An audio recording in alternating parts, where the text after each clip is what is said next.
नमस्कार किसान भाइयों और बहनों, जैसा कि आप जानते हैं समय समय पर हम आपको विभिन्न कृषि विषयों पर जानकारियां देते रहते हैं, जैसे कि बीज, खाद, सिंचाई और खरपतवार नियंत्रण। इसी प्रकार विभिन्न ऋतुओं के कृषि पर पड़ने वाले प्रभाव के बारे में भी हम आपको बताते रहते हैं। जैसा कि हम जानते हैं कि आजकल वर्षा ऋतु चल रही है, तो इसी पर आधारित है हमारी आज की ये फिल्म मॉनसून यात्रा।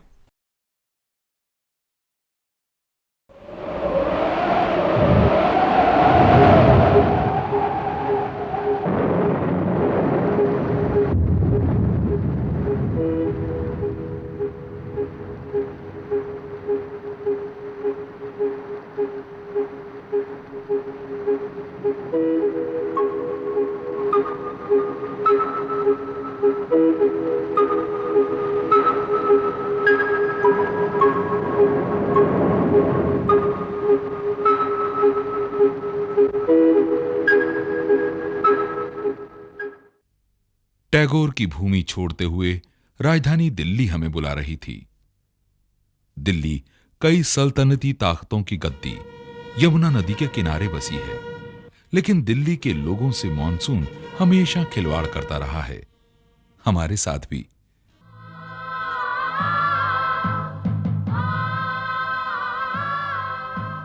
इसलिए हम इन भक्तजनों के साथ हो लिए उनके तीर्थ स्थल हरिद्वार की ओर पवित्र नदी गंगा में से जल भर ले। हरिद्वार यानी हरि का द्वार, ये वहां स्थित है जहां से नदी गंगा हिमालय से निकलकर मैदान की ओर बह निकलती है। भारतीय गंगा का विशाल मैदान विश्व का सर्वाधिक उपज वाला भाग है। इसके अंतर्गत पंजाब, हरियाणा, चंडीगढ़, दिल्ली और पश्चिमी उत्तर प्रदेश के राज्य आते हैं। शताब्दियों से नदियों द्वारा लाई गई गहरी और उपजाऊ जलोढ़ मिट्टी अंदर में मीठे जल के प्रचुर भंडार को छोड़ जाती है। उच्च जल स्तर के कारण नलकूप के प्रयोग द्वारा सिंचाई आसान हो जाती है। भारतीय गंगा के मैदान विश्व की गहन और प्रगतिशील कृषि प्रणाली को सहयोग देते हैं, जिस पर भारत की आधी आबादी निर्भर है। इसकी अच्छी कृषि जलवायु, भीषण गर्मी और अत्यधिक ठंड के बीच का मौसम है, जो कई प्रकार की फसल खेती के लिए उपयुक्त है।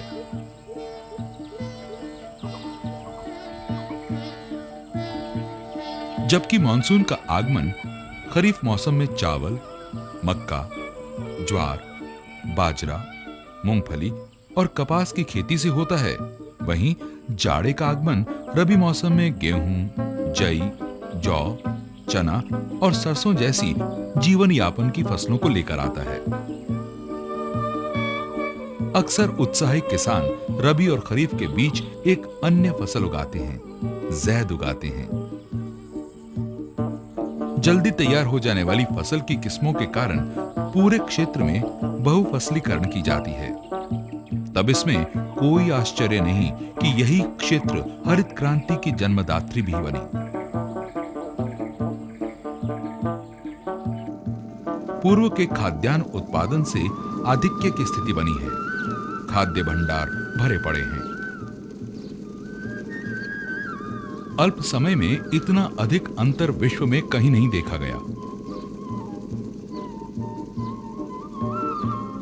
गेहूं की फसल जो 1950 में लगभग 6.5 मिलियन टन थी, इस शताब्दी के मोड़ पर 80 मिलियन टन को पार कर गई। चावल का उत्पादन, एक अन्य प्रमुख खाद्यान्न, इसी समय करीब 20 मिलियन टन से बढ़कर 90 मिलियन टन तक जा पहुंचा। अन्य फसल की कहानी भी इससे अलग नहीं है।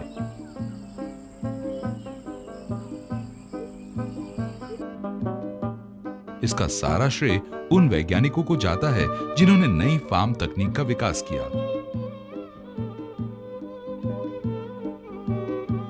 उन एक्सटेंशन कार्यकर्ताओं को जिन्होंने इसे किसानों तक पहुंचाया, और बेशक उन किसानों को जिन्होंने इस विशिष्ट तकनीक के कुशल प्रयोग का उत्साह दिखाया।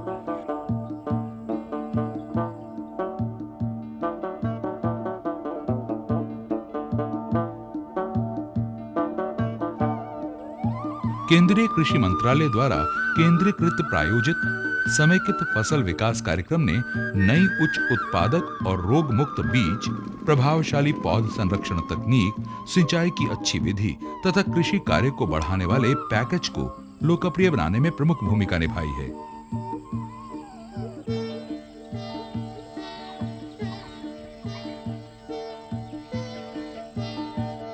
कृषि क्रांति को सिर्फ गेहूं या चावल की फसल या मात्र इस क्षेत्र तक ही नहीं कहा जा सकता। 1960 के मध्य से शुरू होकर यह जल्दी ही अन्य क्षेत्रों में फैल गई। जल्दी ही तिलहन में पीत क्रांति आई, दुग्ध उत्पादन में सफेद क्रांति तथा मछली उत्पादन में नीली क्रांति ने एक बड़े इंद्रधनुष क्रांति का रास्ता तैयार कर दिया।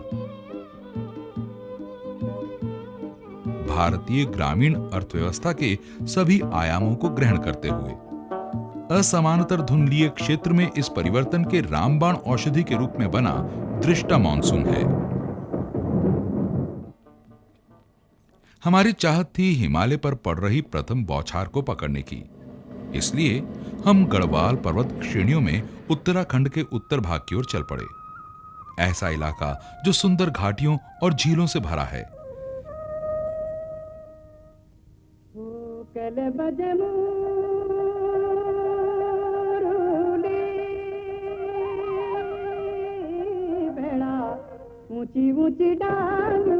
इस इलाके की कृषि और वन आधारित अर्थव्यवस्था मुख्य रूप से वर्षा पर निर्भर है। इतनी बारिश और इतने हरियाली में बसे होने के बावजूद पानी की कठिनाई विडंबना है ये।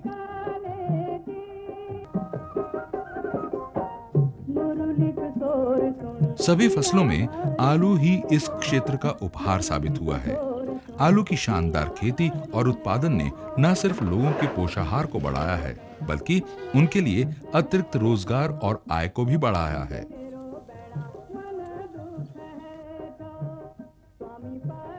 जबकि इस पर्वतीय क्षेत्र में हुई मानसूनी वर्षा यहाँ की कृषि जरूरियात को पूरा नहीं करती, जल का बड़ा भाग यूं ही बहकर बर्बाद हो जाता है। जाड़े के दिनों में पानी की कमी बढ़ जाती है, इसलिए लोग बाद में प्रयोग के लिए जल को टैंकों में भरकर संग्रह करने लगते हैं। हम लोगों की बेटी बहू जो है दूर दूर सिर में बंटा लेकर के पानी लाती है। जरूरत आविष्कार की जननी है, इसे श्री नेगी के उदाहरण द्वारा समझाया जा सकता है। 20 साल पूर्व उन्होंने अपनी जल की समस्या के समाधान हेतु इसका प्रयोग किया। जबकि यह साधारण था, लेकिन छत से जल को जमा करने की प्रभावशाली विधि थी और तब इसे जमा करने वाले टैंक से जोड़ दिया गया। यहां बहुमुखी स्रोतों के निर्माण से फसल को भी सिंचित करना सफल बनाया गया। देश के इस भाग और अन्य पर्वतीय क्षेत्र में सीढ़ीनुमा खेती की शुरुआत की गई, जल के समुचित उपयोग के लिए, अपरदन और जल की बर्बादी में कमी लाने के लिए।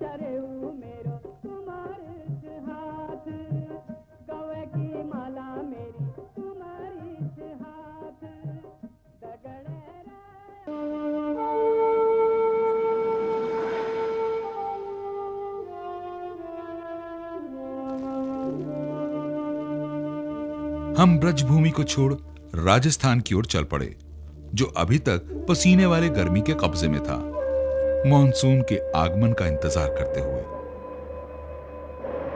आगे बढ़कर हम ऐसी जगह पहुंचे जहां परोपकारी मॉनसून भी दयालु नहीं था।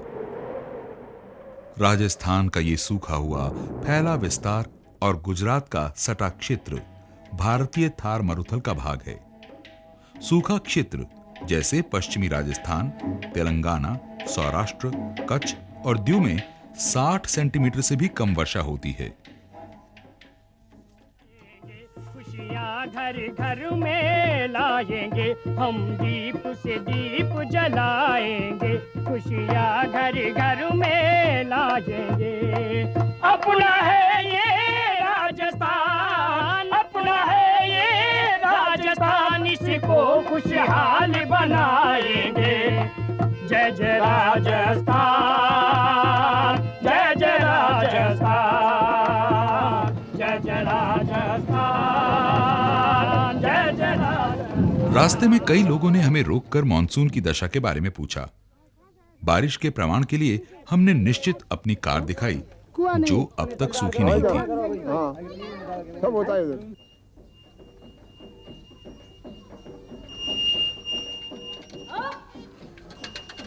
राजस्थान में बारिश न सिर्फ कम होती है बल्कि अनियमित और अविश्वसनीय भी। वार्षिक वर्षा उत्तर पश्चिम के जैसलमेर में 185 मिलीमीटर तथा दक्षिण पश्चिमी सीकर में 464 मिलीमीटर वर्षा होती है। इसकी समृद्ध संस्कृति और ऐतिहासिक परंपरा जल के मूल्य का बराबर ध्यान दिलाते हैं कि मनुष्य और पशु दोनों के लिए पानी की एक बूंद कितनी खास है और कैसे इसे सूखे के दिनों में लंबे समय तक संचित रखा जाए।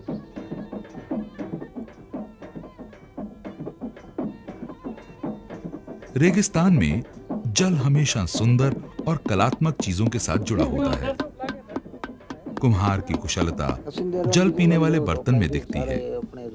पारसी के चाक में सबसे अच्छे चमड़े का प्रयोग होता था।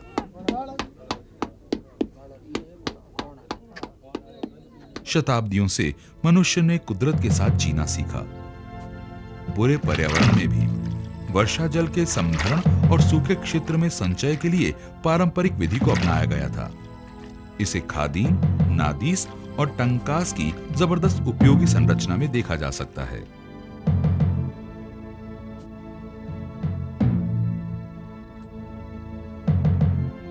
पशुपालन प्रमुख व्यवसाय था और मानसून के आगमन के साथ गडरिये और उनके परिवार टोबा की ओर चल पड़ते हैं, जहां वे टोबा जल और घास के रहने तक रहते हैं।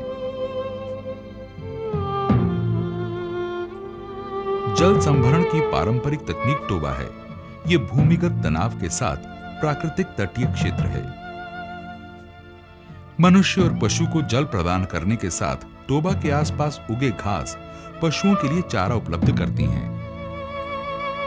थार मरुथल देश में पशुओं की कुछ अच्छी नस्ल प्रदान करती है और लगभग देश के ऊन का 50% भाग का राजस्थान द्वारा उत्पादन किया जाता है।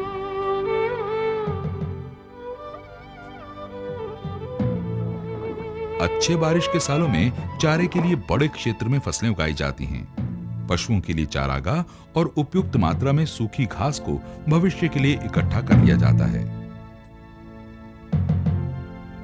जब अनियमित और अल्प मात्रा में बारिश वहां के निवासियों को नई कृषि तकनीक अपनाने से रोकती है, तो प्राकृतिक संसाधनों के विवेकशील और व्यवहारिक अभिवृद्धि जैसे जल और पशुचारा ने उन्हें पशुधन को रखने की विकसित विधि के प्रति ग्रहणशील बना दिया है। राजस्थान की सामाजिक संरचना में जल संभरण गहरे स्तर पर बैठा हुआ है और यहाँ के लोग इस सांस्कृतिक विश्वास से जुड़े हैं कि अमूल्य जल संसाधन का न्यायिक प्रयोग किया जाए। शताब्दियों से प्रबंधकीय सीमा के अंदर प्राकृतिक संसाधनों को बनाए रखने की कोशिश रेगिस्तानी इलाकों में जिजीविषा को बनाए रखना है। मॉनसून के आगमन पर ग्रामीण व्यस्त हैं अपने घरों को ठीक करने में। यहां घर का निर्माण गीली मिट्टी द्वारा तेज मरुथल की गर्मी के बावजूद किया जा रहा है। पूर्वी राजस्थान में गांव में टंकास या भूमिगत जल हैं, जो पूरे समुदाय या व्यक्तिगत घरों की जरूरियात को पूरा करते हैं। ये पेयजल के रूप में एक प्रमुख स्रोत है। टंकास महीन चूने से पॉलिश रहता है और बारिश के दिनों में इसमें जल जमा किया जाता है। जब अन्य जलापूर्ति के साधन खत्म होने पर इसका उपयोग किया जाता है।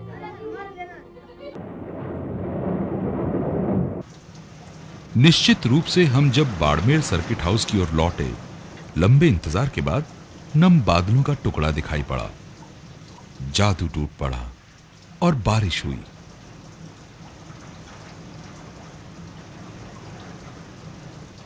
मानसून ने दिन रात अपने आशीष बरसाए और यहां तक कि मोर नाच उठा।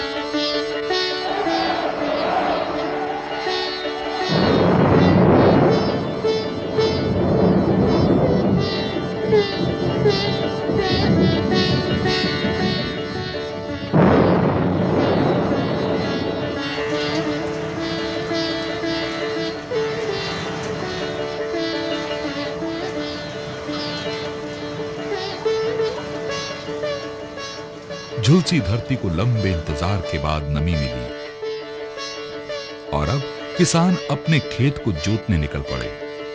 वो अच्छी फसल के बारे में सोचने लगे। राजस्थान में भूमि का उपयोग मुख्य रूप से वर्षा जल पर निर्भर है।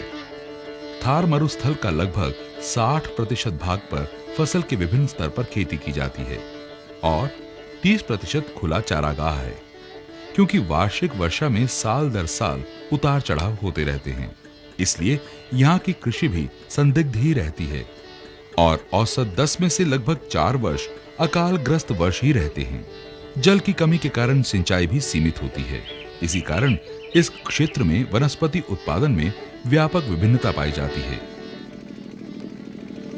देश के अन्य जगह की भांति ही कृषि औजार और उसके उपयोग कृषि उत्पाद को बढ़ाने में महत्वपूर्ण भूमिका अदा करते हैं। अब संघीय सरकार भी बौछार द्वारा सिंचाई को प्रोत्साहित कर रही है और ड्रिप सिंचाई प्रणाली फसल में बढ़ोतरी के लिए उपलब्ध जल के उपयोग का कारगर उपाय है। ड्रिप सिंचाई प्रणाली जल को पाइपों द्वारा पौधों की जड़ों में सीधे पहुंचाकर जल की बर्बादी को रोकने में मदद करती है। कृषि मंत्रालय ने ड्रिप सिंचाई प्रणाली की अधिक लागत के कारण इसे विशेष योजना के तहत छूट दी है। परिणाम स्वरूप इस प्रणाली के तहत इस क्षेत्र का विकास द्रुत गति से हुआ है। सूखे क्षेत्र का उपहार, जिसकी वजह से कृषि क्रांति आई, धन धान्य और हरियाली आई, वो है इंदिरा गांधी नहर। मरुस्थल की जीवन रेखा के रूप में जाने जाने वाली इस नहर ने पाइप जल की आपूर्ति को संभव बनाया। वे जलाशय जो शुरू में सूखे पड़े थे, वे अब जल से भरे थे। इस कारण भूमिगत जल के स्रोत को पुनः शक्ति मिली और इस क्षेत्र के चारों ओर अनेकानेक नलकूप लग गए। खासतौर से कृषि तथा सामान्य रूप से इस क्षेत्र की पूरी अर्थव्यवस्था ही जल स्रोतों से पट गई, जो नहर से किसानों तक जल पहुंचाती है। मरुस्थल अब खिलने लगा और हरित क्रांति ने अब तक की सूखी पड़ी धरती को जीवन की खासियत का रास्ता दिखाया।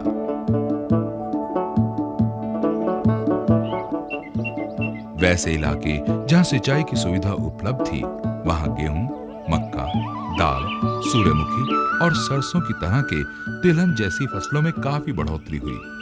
बाजरा, मूंग के दाने और मूंगफली सूखे और गर्मी को झेल सकते हैं तथा ये कम वर्षा वाली फसलें हैं और सूखे क्षेत्र में रहने वाले किसान के लिए एक उपहार। हमारे लिए कुछ चीजों को समझने के लिए राजस्थान एक सटीक उदाहरण है, जहां हमेशा आधुनिकीकरण के लाभ रहे हैं।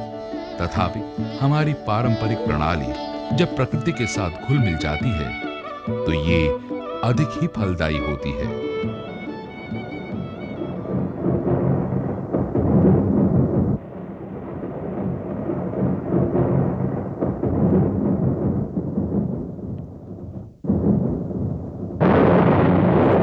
हम लोग एक बार फिर राजधानी दिल्ली की ओर महान मॉनसून यात्रा पर निकल पड़े। जैसे ही हम वहां पहुंचे, दिल्ली में बारिश हो रही थी। भीषण गर्मी के कहर के बाद राजस्थान के हरे मैदान और मरुथल के बालू समुद्र और समुद्र के मेले में परिणत हो चुके थे। असामान्य रूप से ग्रामीण आय पड़ोस के शहरी इलाकों की अपेक्षा बढ़ी। इस धन धान्य की जड़ निश्चित रूप से जल की खोज है।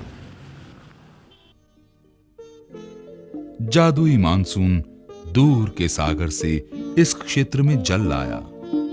कोई आश्चर्य नहीं कि बादल के दृश्य और बारिश की सुहावनी सांझ कलाकारों को उनकी सर्वोत्कृष्ट कला के लिए प्रेरित करे।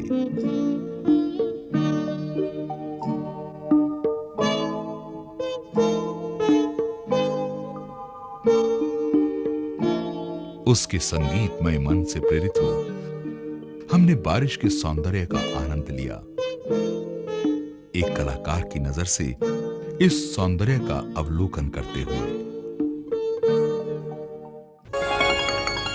ये लो और बताओ। बस। अरे ये क्या भैया जी, बस इतनी सी रासायनिक खाद? किसानी छोड़ रहे हो क्या? किसानी नहीं, नादानी छोड़ रहे हैं। मिट्टी की जांच कराई है, अब तो लाला जी जितनी जरूरत है उतने ही उर्वरक खेत में डालेंगे। हाँ, किसान भाई आज ही अपने जिले की नजदीकी भूमि परीक्षण प्रयोगशाला में मिट्टी की जांच जरूर करवाएं और मिट्टी में पोषक तत्व, नमी व पौधे के विकास को देखते हुए केवल जरूरत के अनुसार ही पोषक तत्व डालें। और हाँ, मिट्टी में गंधक, जस्ता, बोरोन जैसे सूक्ष्म पोषक तत्वों का पता लगाना भी न भूलें।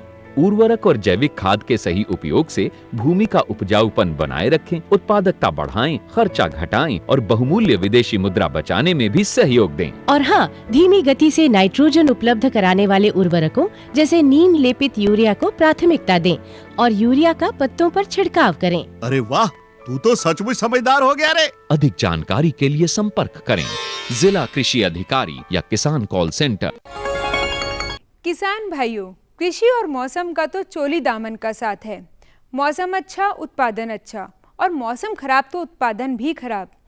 अच्छी फसलें निर्भर करती हैं अच्छे मौसम पर। तो आइए जानते हैं देश भर में मौसम का मिजाज।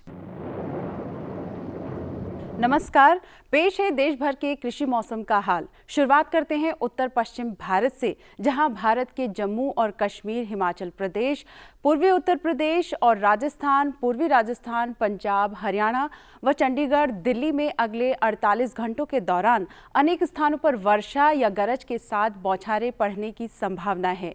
बढ़ते हैं पूर्व भारत की ओर। पूर्व भारत के उप हिमालय पश्चिम बंगाल, सिक्किम, बिहार, गांगे पश्चिम बंगाल, झारखंड, ओडिशा में अगले 3 दिनों के दौरान ज्यादातर स्थानों पर वर्षा या गरज के साथ बौछारें पड़ने की संभावना है।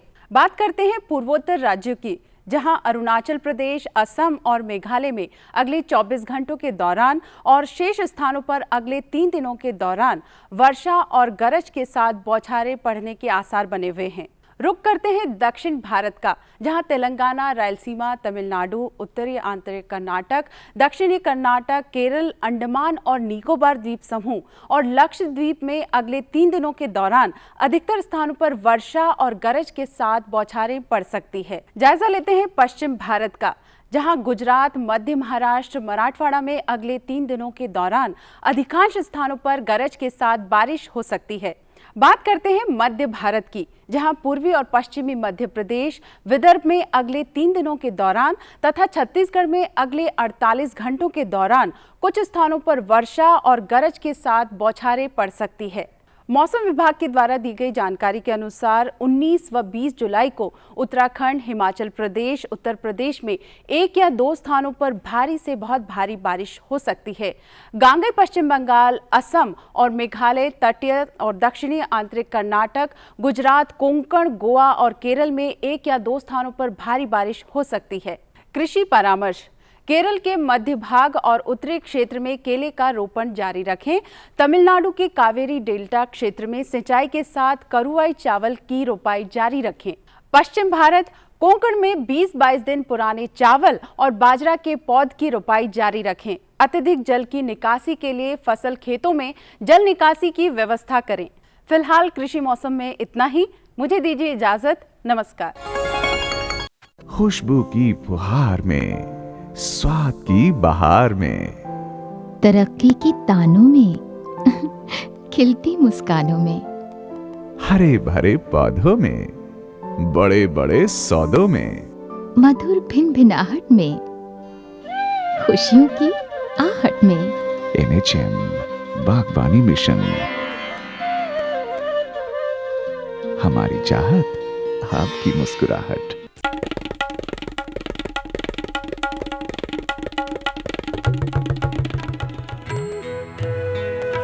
अम्मा जी, मैं चली स्कूल पढ़ने। स्कूल? पर शादी के वक्त तो तूने कहा था कि तू पढ़ी लिखी है। अरे अम्मा जी, फार्म स्कूल जा रही हूँ, खेती की नई नई बातें सीखने। आप भी चलो ना।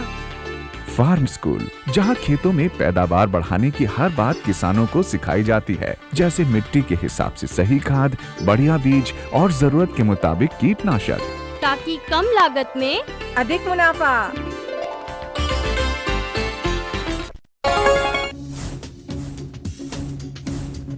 जुड़िए हमारे साथ ट्विटर पर twitter.com/कृषिदर्शन-dd, फेसबुक पर facebook.com/कृषिदर्शन-dd और देखिए कृषि दर्शन अब YouTube पर भी youtube.com/कृषिदर्शन-dd। कृषि दर्शन DD।